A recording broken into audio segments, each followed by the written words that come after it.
That it's not just the left that is in favor of censorship. We know this. Nobody talks about it. But it's actually the right, too, that is in favor of censorship when you're looking at the establishment, when you're looking at the mainstream. And I like to think about the left back in like the 1960s or the 1970s. We know that at one point in time, the left was in favor of free speech.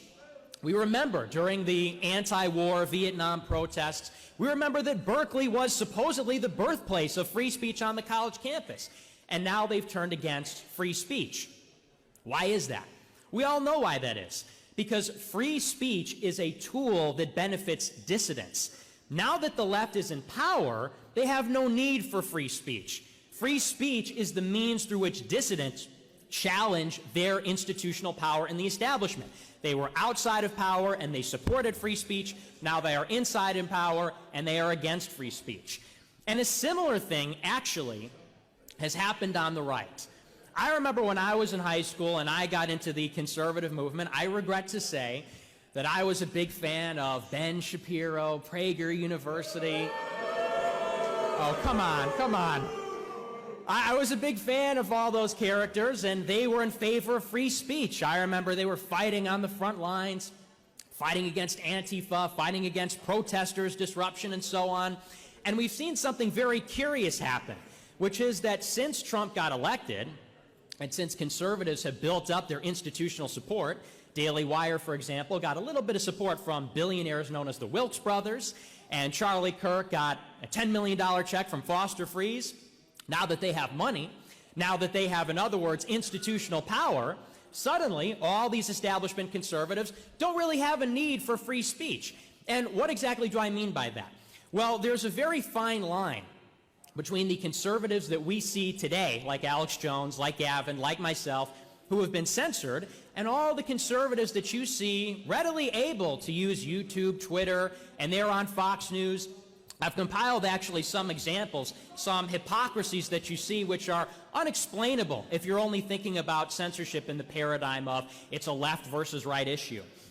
The New York Times on November 23rd, 2017 called Ben Shapiro a controversial gladiator in the battle of ideas. Now, I think gladiators are supposed to be tall. Gladiators are supposed to be large. They're fighters. They are pugnacious. They will meet you in the arena and fight you. Alex Jones is a gladiator. We all know that, right? We are gladiators in the battle of ideas. Ben Shapiro is a pot-bellied goblin. But, to borrow a phrase, I have to give credit for that one. But yet the New York Times, which is, we know, anti-white, globalist, liberal, the epitome of fake news, they heap praise upon Ben Shapiro, and they say that he is a celebrated gladiator in the conservative battle ideas. Well, why is that? We could go to other examples. The Economist in March 2019, they called Ben Shapiro alt-right. They ran a headline, you may remember this, and they said that Ben Shapiro is this alt-right provocateur, and Ben Shapiro went after them, and he went on Twitter and put them on blast and said, "How dare you? Don't you know that I'm Jewish?" Yes, Ben. We all know. We all know.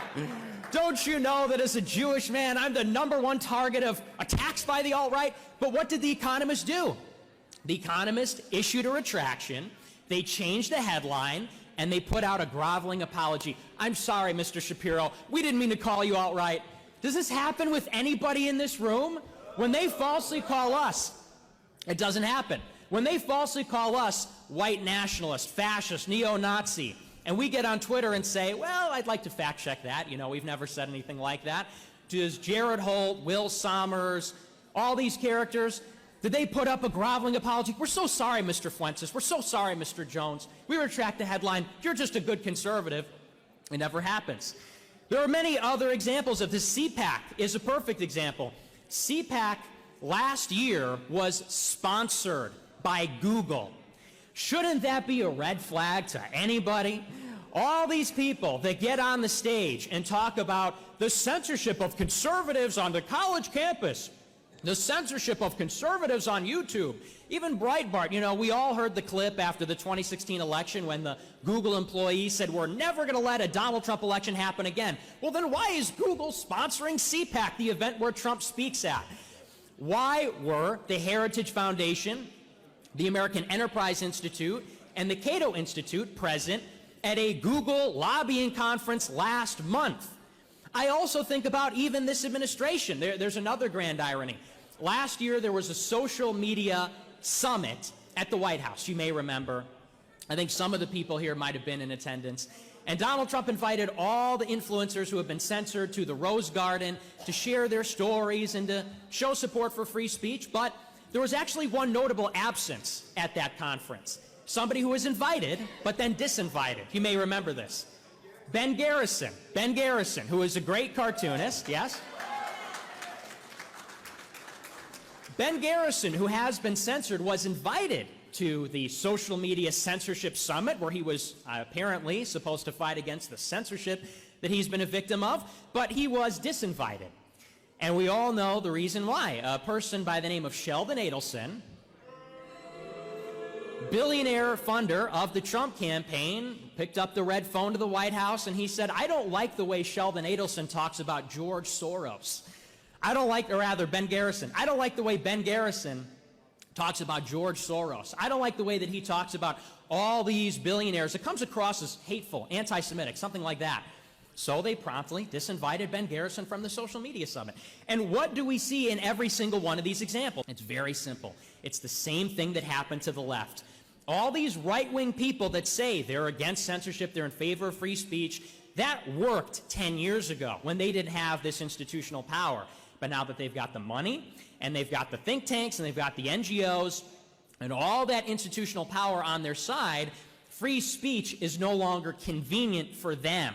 Now that they are in positions of power, they do not like the free speech that we are offering up as true conservatives. It is about control. At the end of the day, now that these establishment conservatives are in power, they are after control of the conversation. Too often, we talk about free speech for the sake of free speech itself. You know, we're in favor of free speech. Well, what do you want to say? Doesn't matter. We just want the open marketplace.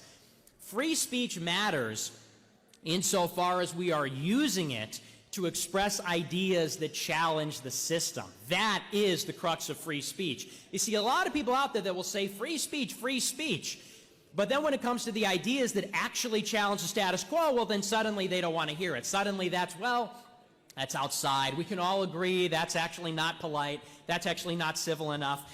And so going back to CPAC, it is about controlling that conversation. They do not want free speech to allow other ideas, particularly in the right-wing space, to enter in and challenge the definition of conservatism.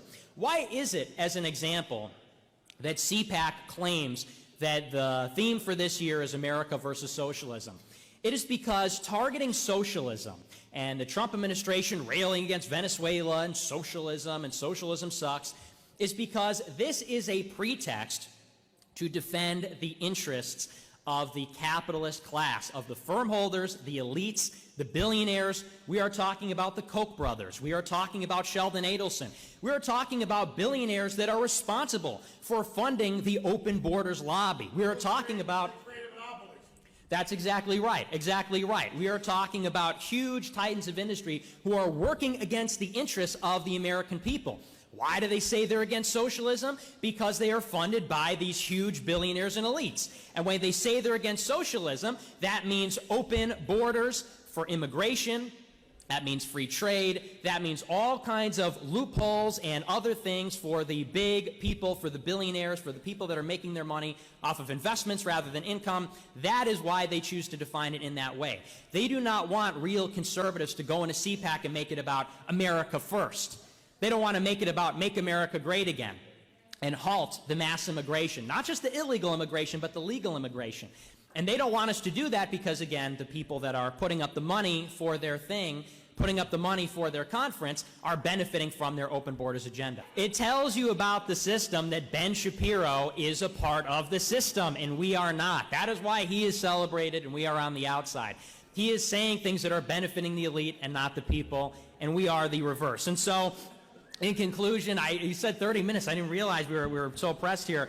In conclusion, I'm probably going over, but I wanted to make one last important point to keep in mind for everybody. So just one last thing. Thesis statement. We as conservatives who are in favor of America first, whatever our differences, we will either hang together or we will most surely hang separately. That's the most important thing. Thank you. And now,